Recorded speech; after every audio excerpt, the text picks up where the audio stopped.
Hi friends, வணக்கம். இன்றைக்கி நம்ம சிம்பிளாக ஒரு பாசி பருப்பும் சவுச்சவும் வச்சு ஒரு கூட்டு எப்படி செய்யுதுன்னு பார்க்க போகிறோம். வாங்க எப்படி செய்யுதுன்னு பார்க்கலாம். அதுக்கு முதல்ல நான் ஒரு கப்பில் பாசி பருப்பு எடுத்து வச்சுருக்கிறேன்.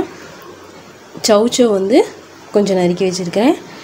அதோட ஒரு 6-7 சின்ன வெங்காயத்தை நேராக கட் பண்ணி வச்சுருக்கிறேன். ஒரு பெரிய சைஸ் தக்காளி, அது போக அரைக்கிறதுக்கு தேவையாக கொஞ்சம் தேங்காய், ஒரு ஸ்பூன் ஜீரகம் எடுத்து வச்சுருக்கேன்.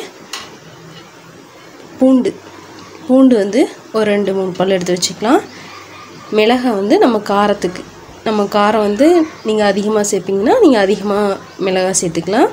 நான் இன்றைக்கி ரெண்டு மிளகாய் எடுத்து வச்சுருக்கிறேன். வாங்க அது எப்படி செய்கிறதுன்னு பார்க்கலாம். இப்போது பாசிப்பருப்பை நல்லா கழுவி ஒரு குக்கரில் எடுத்துருக்கேங்க. இப்போ இதோட நறுக்கி வச்சுருக்கிற வெங்காயம் சேர்த்துக்கலாம்.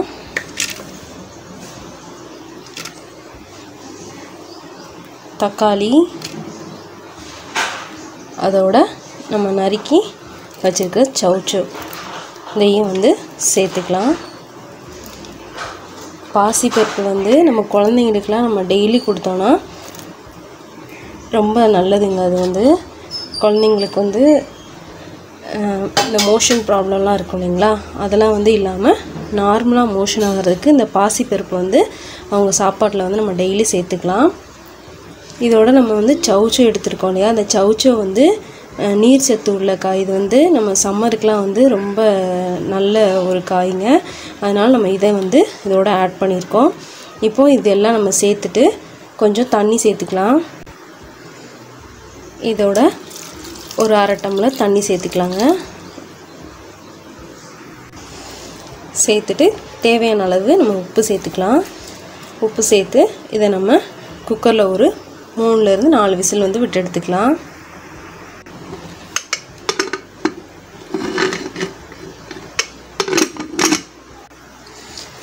நம்ம வேக வச்சது ரெடி ஆகிறதுக்குள்ளே நம்ம அரைக்க வேண்டியதை அரைச்சிக்கலாம். ஒரு ஜாரில் கொஞ்சம் தேங்காய் சேர்த்துருக்கேங்க. அதோட மிளகாய் எடுத்துக்கலாம், ஜீரகம்,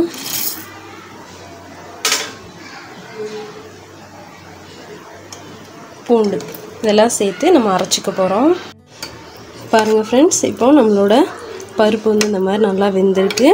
இப்போ இதில் நம்ம அரைச்சி வச்சுருக்க தேங்காய் விழுது சேர்த்துக்கலாம்.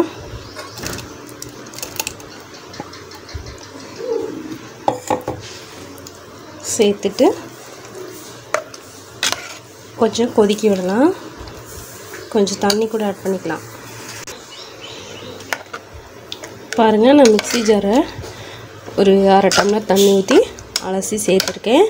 நம்ம இன்னும் அடுப்பில் கொஞ்சம் கொதிக்க விடுவோம். அது கொஞ்சம் தண்ணியெலாம் வற்றிடும்.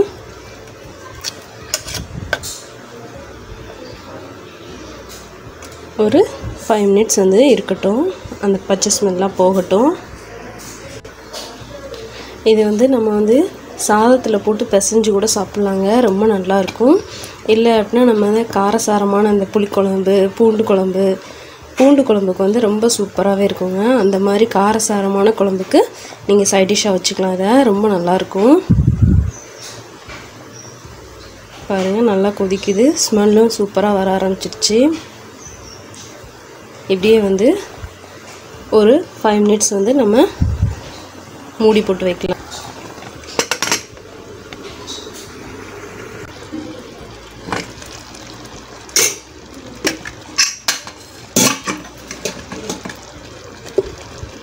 இப்போ பாருங்கள், நம்மளோட கூட்டு சூப்பராக ரெடியாக இருக்குது.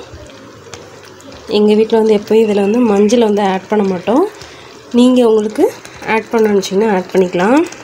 இப்போ ஃபைனலாக நம்ம தாளித்து கொட்டிடலாம். தாளிக்கிறதுக்கு ஒரு பேனில் எண்ணெய் வச்சுருக்கேன். எண்ணெய் சூடானதும் கடுகு சேர்த்துக்கிறேன்.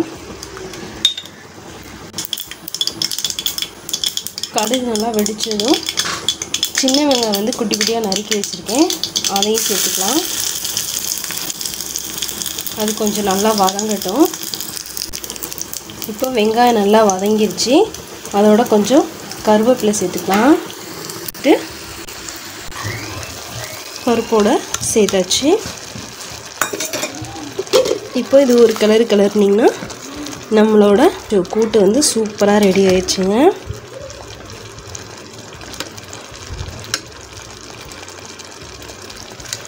பாருங்கள், நம்ம தண்ணி நிறைய சேர்த்துருந்தோம், ஆனால் கூட இதில் தண்ணியே இல்லை உங்களுக்கு.